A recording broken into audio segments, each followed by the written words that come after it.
Iltalehden sivuilla vastaa, että ravintola syrji vammaista. Helsinkiläisen ravintola käännytti kehitysvammaisen Kalle Havumäen 19 tylysti oveltaan. Tuossa on tuo poika. Lauantaina piti olla juhlapäivä 19-vuotiaalle Kalle Havumäelle. Hyvä ystävä oli tullut Rovaniemeltä asti ja pojat olivat suuntaamassa keikalle Helsingin Nosturiin. Päällimmäisenä illasta jäi kuitenkin mieleen pettymys, kun helsinkiläinen ravintola käännytti pojat tylysti oveltaan. Keikkaa ennen Havumäki ja hänen ystävänsä olivat käyneet syömässä hampurilaiset ja juomassa limsaa hampurilaisravintolassa. Alkoholia ei kumpikaan ollut nauttinut.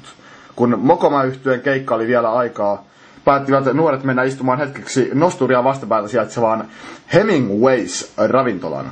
Ravintolan ovella Havumäki hieman kompasteli, kuten hänellä vammastaan johtuen on joskus tapana. Ravintolan työntekijä oli huomannut kompuroinnin ja tulkinut nuorten miesten olevan humalassa.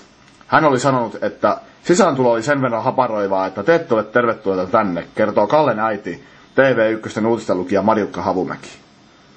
Kyllä on sairas maailma. Kyllä minun mielestäni pitäisi kaikkia samalla lailla kohdella täällä, eikä tuolla lailla lähteä vammaisia tuolla lailla halveeraamaan. On kyllä aivan sairas maailma.